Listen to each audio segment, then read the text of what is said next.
The question is, well, it's twofold. First one, can we rule ourselves? That's the grand American experiment. Can you rule yourself? Can man do it? Or do you need an overlord who knows better than you? Well, for over 2 centuries, the answer has been yes. And it's not been pretty, it's not been bloody, it's not been perfect by any stretch of the imagination. But it was getting better. Boy, we had an epic, historic, a global changing opportunity in 2008. And boy, did that guy blow it. It's changing. America, in fact, it's not even changing, it's changed. May I make the announcement that I believe America has been fundamentally transformed. Boop, boop. We're here. Everybody off. Fundamental transformation land. We're here. And I spent a lot of time in the last year thinking, how are we going to do this? I didn't think Romney was the savior by any stretch of the imagination, but I thought he could slow it down some, maybe not. But we're here. And now at record pace and record rate, we are handing our individual liberties in just like crazy people. And we're trading them in for the promise of either money or food or the promise of health care or security.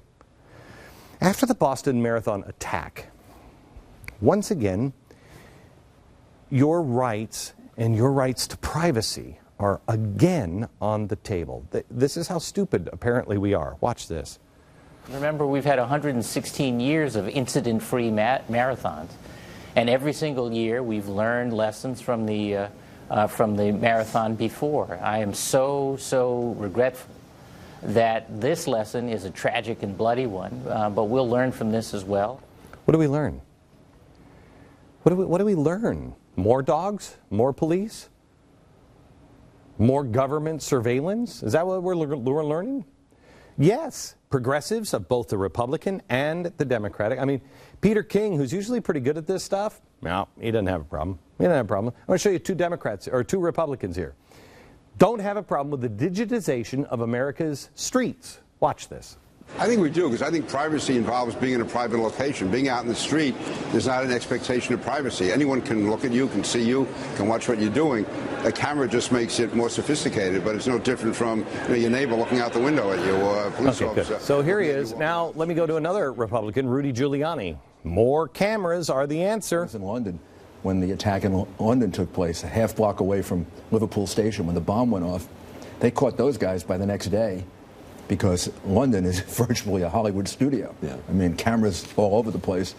I went to the headquarters late that night, and they had already picked the guys out. They had them in freeze frames. They had the guys they thought did it. That is fantastic. That's fantastic. I tell you what, let's make a deal. You can have all the cameras you want when Jesus is the President of the United States.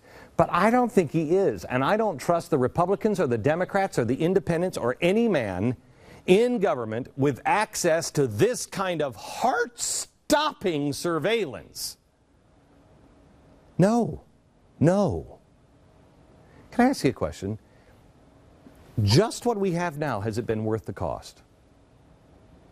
Your loss of freedoms at the airport and everything else, the potential abuse, and the actual cash, has it been worth the cost?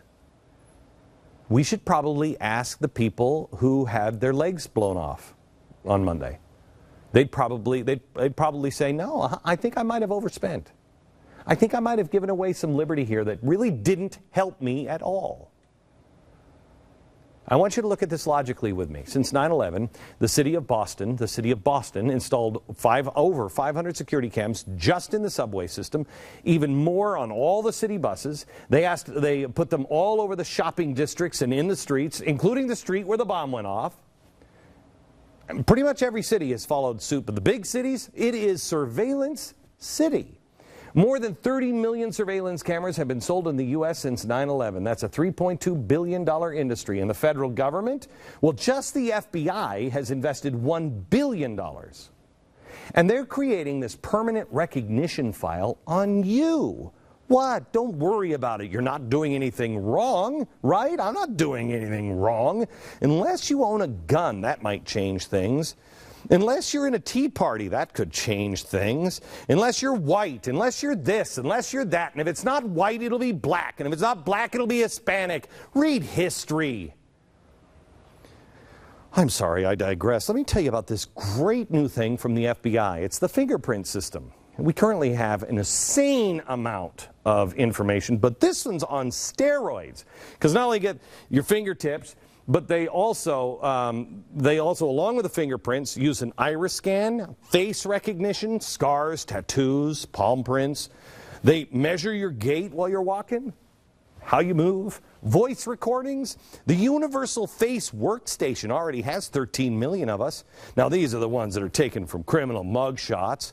They're starting with that, but the administration has also argued for new regulations that would extend wiretaps now to Facebook and your BlackBerry and Skype and other social media websites. So they're also using those images as well.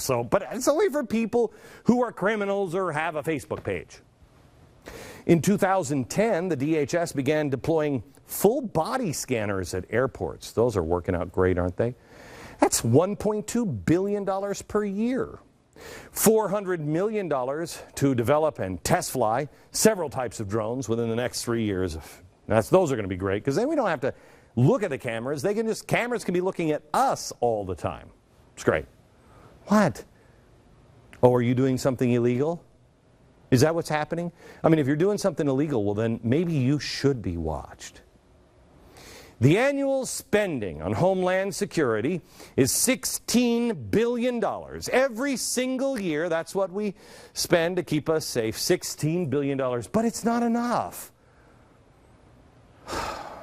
Requested for 2012, $71.6 billion. And despite all the surveillance, the FBI in Boston, well, they couldn't find the guy, so our cameras and our billions of dollars can't get it done. So here's what the Boston police said. Importantly, the person who did this is someone's friend, neighbor, coworker, or relative. We are asking anyone who may have heard someone speak about the marathon or the date of April 15th in any way that indicated that he or she may target the event to call us. Okay, could you do me a favor? Do I get a grant? If I make that call, do I get a grant for, I don't know, I'm doing security now for the government. What are they saying? They're saying that we spent all this money and still for what? Because you are the one who's going to tell us who did this. We don't have any idea. I know we could all live in glass houses with cameras and lights all the time. We could all have like wristband IDs. Why don't we just shoot the chip into us? That way we'll know who is where. We'll just have GPS tracking devices for everybody. Look, it's for your own good. Okay, so with all the money we spent, all the cameras in the streets and the subways and the buses and everything else, we had to go to the public and say, we got anything. And then they finally caught a break, because one of the cameras did catch the perpetrator apparently, except it wasn't a government camera that you paid for. It was a private camera at Lord & Taylor. I love the Lord. Congratulations, America, on all the money and the resources that you have poured in to make Hollywood a Hollywood studio out of your country. I've always thought if we could just make America into a Hollywood studio, it'd be exciting, the glitz and the glamour.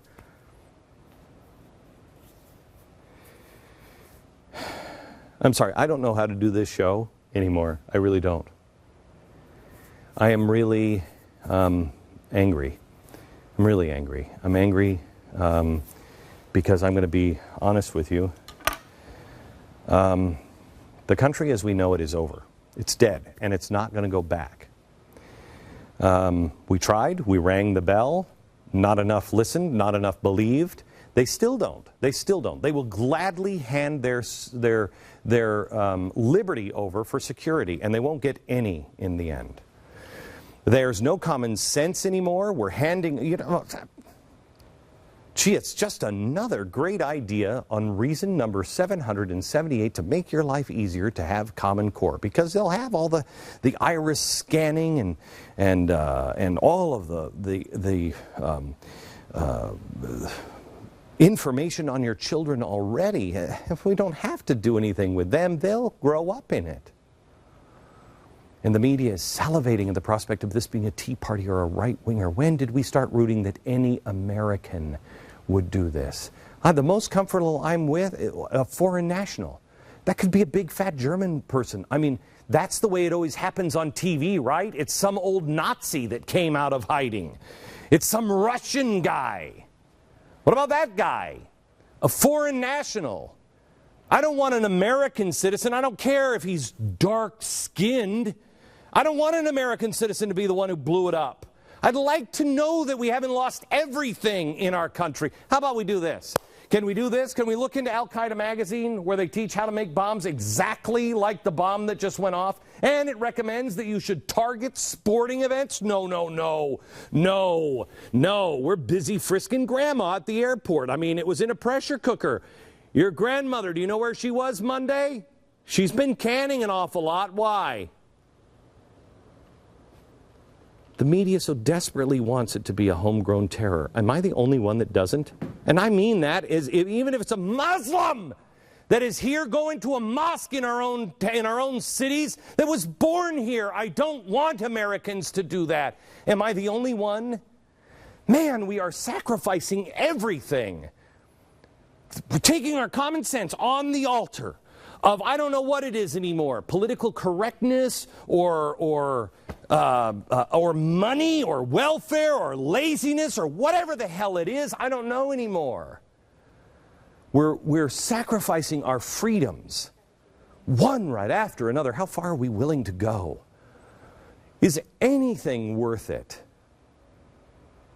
Is there anybody who wants to hold a higher bar for ourselves?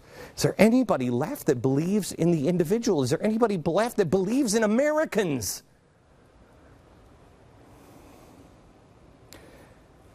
I don't know if I do anymore. In the past decade, we've given ground on our right to privacy with FISA warrantless wiretaps, and all the people on the left, all the Democrats said George Bush was horrible. I was stupid enough to go along with the GOP. Now, where are the Democrats? We've got government spying on our email. Email privacy is not only no longer guaranteed, it's a joke.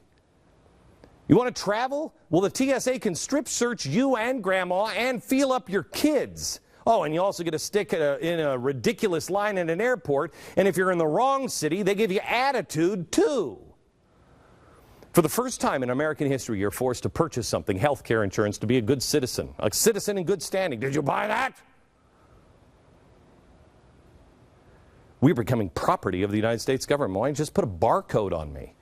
The Department of Agriculture has rules now hindering family farmers. You can't have your kids work on your own family farm. Right to a trial? No, not so much. Right to life? No. Drone strikes. Fifth Amendment? Are you kidding me? Warrants? What? Killing people on American soil. The right to worship as you see fit, as long as you're giving out condoms and marry people of the same sex. You have all the religious liberty you want, unless you disagree with the power. Catholic hospitals forced to perform abortions. Nobody in Philadelphia closing down a death house.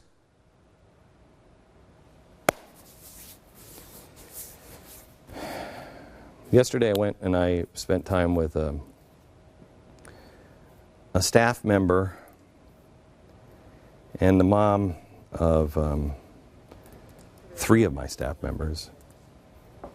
She's like a mom to me. She's a sweet, sweet woman. She's the little lady in Florida that used to read my mail. She has 2 weeks to live.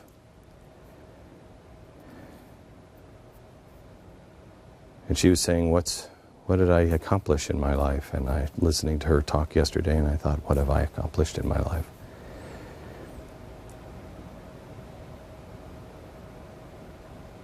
We've slowed it down, but we can't stop it.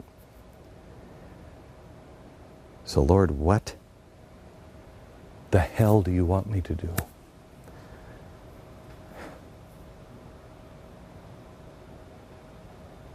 The answer to that question is, I don't know. I shouldn't say that. Earlier this week, I started getting an answer. And I don't like it. But I haven't liked any of the other answers you've been giving me.